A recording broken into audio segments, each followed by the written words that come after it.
سبحان الله والحمد لله لا إله إلا الله الله أكبر.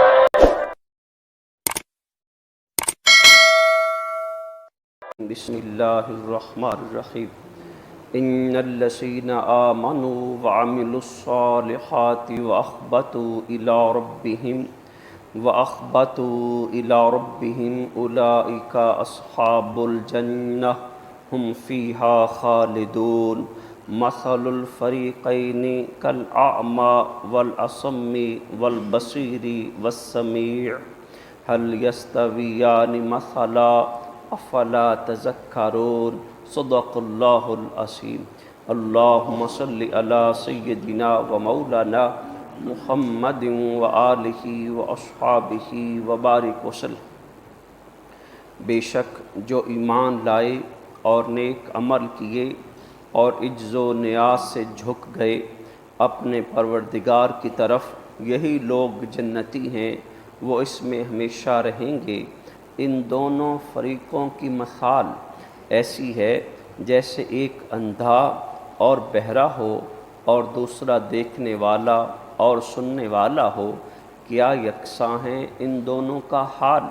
کیا تم اس مثال میں غور و فکر نہیں کرتے؟ قرآن مقدس کا بڑا حسین اسلوب ہے.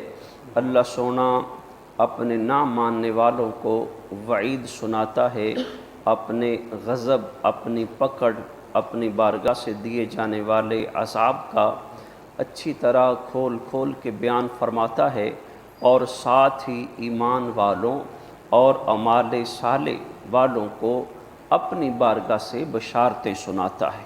یہ قرآن مقدس کا حسین اسلوب ہے. ہم غور سے آج کا یہ مقدسہ کو سنیں.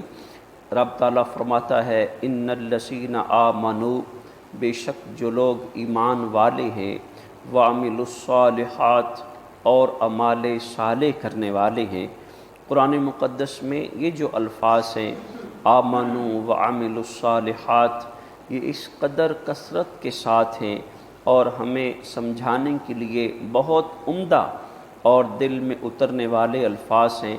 رب تعالیٰ فرماتا ہے جو ایمان لائے اور اعمال صالح اختیار کیے، یعنی سب سے پہلے جو انسان پر، کائنات کے سب انسانوں پر لازم اور فرض ہے وہ ایمان لانا ہے. ایمان ہے تو بعد والی زندگی کی قدر ہے، اگر ایمان نہیں ہے تو پھر بعد والی زندگی کا معاملہ بہت بے قدری والا ہے. جو لوگ ایمان لائے، اب جیسا کہ ہم سمجھتے ہیں، ہمیں ہمارے بزرگ سمجھاتے ہیں، ہمیں ہمارے علماء، صوفیاء، اولیاء سمجھاتے ہیں، اہل حال، اہل دل، اہل اللہ سمجھاتے ہیں کہ لوگوں، ایمان کا تقاضا ہے، لا الہ الا اللہ محمد الرسول اللہ کا تقاضا ہے. جو اس کلمے کو قبول کیا ہے تو اس کلمے کے معنی کو بھی سمجھو اور اس کلمے پر عمل بھی کرو. مسلمان کا، ایمان والے کا یہ خاصہ ہے. جیسا کہ ہم قرآن مقدس کی آیہ مقدسہ سے سبق حاصل کرتے ہیں. مدینہ طیبہ میں جب خواتین باہر جایا کرتی تھیں اپنی حاجت کے لیے شام کو، تو اہل ایمان کی خواتین بھی جایا کرتی تھیں اور دوسرے لوگوں کی خواتین بھی. تو جو شریر لوگ تھے اور ان کے بعض کے ساتھ کوئی ناجائز معاملات تھے، تو وہ اندھیرے میں تمیز نہ کرتے اور بعض مسلمان عورتوں کے ساتھ بھی وہ نازیبا حرکات کرتے. میرے محبوب علیہ الصلوۃ والسلام کی بارگاہ میں معاملہ آیا تو اللہ سبحانہ نے وحی نازل فرمائی، میرے محبوب اپنی خواتین سے کہو، آیا مقدسہ کا مفہوم ہے، جب باہر نکلیں تو اپنے اوپر چادر اوڑھ لیا کریں تاکہ پہچان لی جائیں. بات کو سمجھیں، تاکہ پہچان لی جائیں. کیا پہچان لی جائیں؟ کہ مسلمان خاتون جا رہی ہے، ایمان والی خاتون جا رہی ہے. جب پہچان لی جائیں گی، کفار کا معاملہ کفار کے ساتھ رہ جائے گا، اور ایمان والوں کا معاملہ سدھر جائے گا۔ میں نے ایک مثال آپ کے سامنے بیان کی جو یا ایھا الذین آمنوا یا ان الذین آمنوا کے زمرے میں آتا ہے۔ ایمان والا اس کی پہچان ہونی چاہیے عام زندگی میں، عام معاشرے میں، عام لوگوں میں، کہ یہ وہ ہے جو سید کونین کا ماننے والا ہے، یہ وہ ہے جو قرآن کو سینے لگانے والا ہے، یہ وہ ہے جو وحدہ لا شریک کی بندگی کرنے والا ہے۔ اگر ہم ایمان والے بھی اور کافر بھی ایک صف میں کھڑے ہوں اور نہ اس کے آثار سے، آثار وجود سے پتہ چلے، نہ اس کے اعمال سے پتہ چلے ایمان والا کون ہے، غلام مصطفیٰ کون ہے، بے ایمان کون ہے، پھر ہمارا اور ان کا معاملہ تو دنیا میں کیسا ہوگا؟ ایمان والے کو یہ فرض پہنچتا ہے کہ وہ اپنے آثار سے بھی سنت محبوب کی اتباع کرے، وہ اپنے اعمال سے بھی سنت مصطفیٰ کی پیروی کرے۔ یعنی یوں ہے کہ وہ کھڑا ہو تو اس کے سب گفتار سے، اس کی نظر سے، اس کی سماعت سے، اس کی انداز گفتگو سے، اس کے وجود کے انگ انگ سے اتباع محبوب نظر آئے۔ ہم بیٹھے کام کر رہے ہیں، کام کر رہے ہیں، کام کر رہے ہیں، کفار بھی بیٹھے کام کر رہے ہیں، غیر مسلم بھی کام کر رہے ہیں، ادھر سے اللہ اکبر کی صدا اٹھ گئی تو مومن کو احساس ہو کہ یہ بیٹھے رہیں گے، میرا رب کی بارگاہ میں عملاً جھکنے کا ٹائم ہو گیا، تو وہ اپنے اعمال کے ساتھ نکھڑ جائے، علیحدہ ہو جائے۔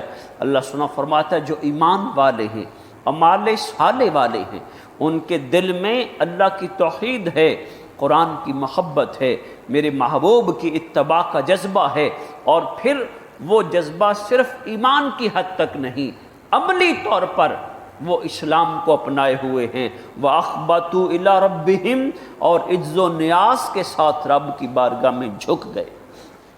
اس کا معنی یہ ہے پیارے محبوب علیہ السلام غزوہ احد میں جب اپنے پیارے چچا پیارے حمزہ رضی اللہ تعالیٰ عنہ کو دیکھا کہ کس قدر کفار نے آپ کے لاشِ مبارک کے ساتھ نازیبہ حرکات کی تھی، مسلح کر دیا تھا، میرے محبوب علیہ السلام نے فرمایا اگر میں ان پر قابو پاؤں گا تو میں اتنوں کو ایسے کروں گا۔ اللہ سونے نے وہی نازل فرمائی میرے محبوب جتنی تکلیف آپ کو پہنچی ہے نا، اتنا ہی معاملہ دوسروں کے ساتھ اختیار کرو۔ کیا تم میری اتباع کرنے میری اطاعت کرنے والے ہو، میرا حکم ماننے والے ہو، میری بات کو قبول کرنے والے ہو، میری بات کو دل میں اتار؟ یہ میں نے تفصیل کے ساتھ آیا کا مفہوم بجا۔ میرے محبوب نے جب وہی قبول فرمائی، میرے محبوب نے فرمایا مولا میں تیرا اطاعت گزار ہوں، مولا میں تیری ماننے والا ہوں، مولا تیرا حکم سب سے بلند ہے۔ مومن کا حق ہے، مومن پر یہ لازم ہے کہ جب رب کی بارگاہ کا معاملہ آئے اپنے اعضاء کو بھی جھکا دے، اپنے دل کو بھی رب کی بارگاہ میں جھکا۔ جیسے کہا گیا کہ اپنے والدین کے سامنے ذل کے ساتھ اپنے پروں کو جھکا دو، اپنے ماں باپ کے سامنے کسی اکڑ کا، کسی آن کا، کسی ناگواری کا احساس نہ کرو۔ ماں باپ تو ہمارے خالق و مالک نہیں ہیں، ماں باپ تو ہمارے معبود و رازق نہیں ہیں، ہمارا معبود تو اللہ وحدہ لا شریک ہے، ہمارا خالق و مالک تو وہ ہے۔ جب وہ فرماتا ہے اپنے والدین کے سامنے، یوں ہم اپنی بولی میں سمجھیں، ذلت کے ساتھ جھک جاؤ، ان کی فرما برداری خدمت کرو، تو جو ہمارے والدین کا رب ہے، ساری کائنات کا رب ہے، اس کی بارگاہ میں ہماری عاجزی کیسی ہونی چاہیے، اس کی بارگاہ میں ہماری انکساری کیسی ہونی چاہیے۔ اللہ نے فرمایا جو اعمال صالح کرتے ہیں اور اس کی بارگاہ میں جھک جاتے، عاجزی انکساری کرتے ہیں، اولئک اصحاب الجنہ، رب نے فرمایا یہ جنتی۔